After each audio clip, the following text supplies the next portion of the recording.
Hey everybody, Tonester here. Just wanted to talk about a game I had in my M4 Ravioli or Revelries, however you want to say it. Um, and this happens often. You know, you've got a soft tank, you're on a tiny map that's predominantly city, and in this case, nobody goes field. So what do you do? How do you make a game out of it? And I'm going to show you some of my thought processes. This is only a first class, but it does show how to flank in a city map and what to look for. So let's get it started. And obviously, I do kind of want to go field, and I'm headed that way. And I realize real soon in the game that that's not going to happen because we have nothing going field. We've got a Jagdpanther and myself, and both of our lights are YOLOing up the middle, which is kind of silly.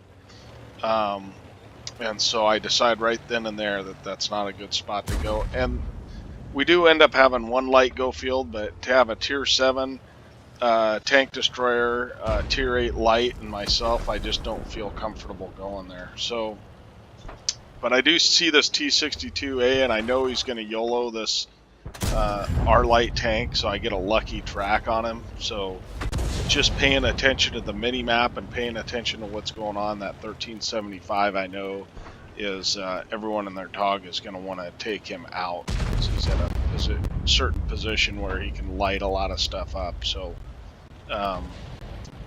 anyway, so I'm sitting here and I'm thinking I don't really want to fight with the heavies if I can help it, because on those corners, even if a guy fires, there's not a guarantee there's someone else that hasn't fired behind them. So it's better to take your time and kind of get into a position that you think's good. Now, right here, the reason I'm going where I'm going is if you look at the map, there's this Batchat 12T here, and our Jagdpanther has been sitting here and not getting hit, even though he was lit by the Batchat 12T. So it tells me that probably the only guy right there is that Batchat 12T. So we're going to go ahead and move in and try and get a free shot on that Batchat 12T. Because if we can clear this middle lane off, then it allows us some options here. So I'm popping out slow because I don't want to get hit by some big tank destroyer. The T95 has not been lit yet. So I'll take that trade all day long, 185 for 404. And he does damage my gun, but so be it. So I know he knows he's got to get out of there, right? So I'm going to come up and try and push on him. First I see this light tank that's AFK, and he's behind a building. So I don't think that Batchat 12T expected that. Now here's something else to look at, okay? So I'm watching the map, and I know there's a guy back here. I don't know what's out in the field, and I don't really care because it's not pertinent to me right now. But see, this T95 is all alone. He's got guys on this other side, but they're held off by a large contingent of our tanks there. So really, I think this T95 is alone, and normally you don't want to face a T95, right? But if he's occupied, then it might be worth taking a look and checking out. So you can see I'm trying to look to see where he's at, what he's doing basically, and he is in fact fighting this 257. So I see the arty and I hear the T95 fire, so I know I've got plenty of time to take a shot. So I get one shot, and then I'm trying to get arty safe, and also at the same time I want to shoot the rear of this T95 because the rear and the sides are the only thing I can pin. Now here I'm thinking I'm just going to wait it out because I think he might turn towards me, but he ends up turning away from me for whatever reason. So between the Conway and myself, we're able to take out the T95. So I don't want to block this Conway, so I'm just kind of waiting. And right there, I was kind of willing to take a hit if I had to for the Conway, but as it turns out, I didn't have to.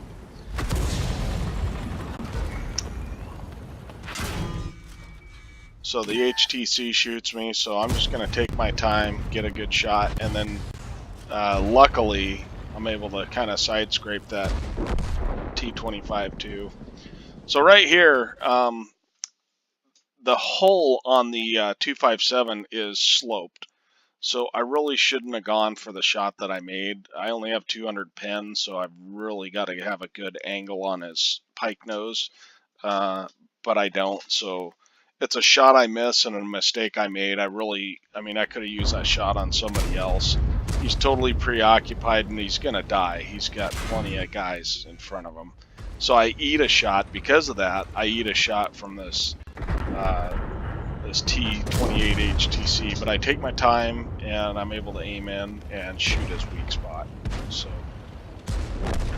So at this point, trying to push through, I almost flipped, but anyway, I get a free shot on the T25 too, and I did that by just using the dead hull of the T28 HTC. So now that's basically the game. You know, of course, their light tank being AFK was not a good thing.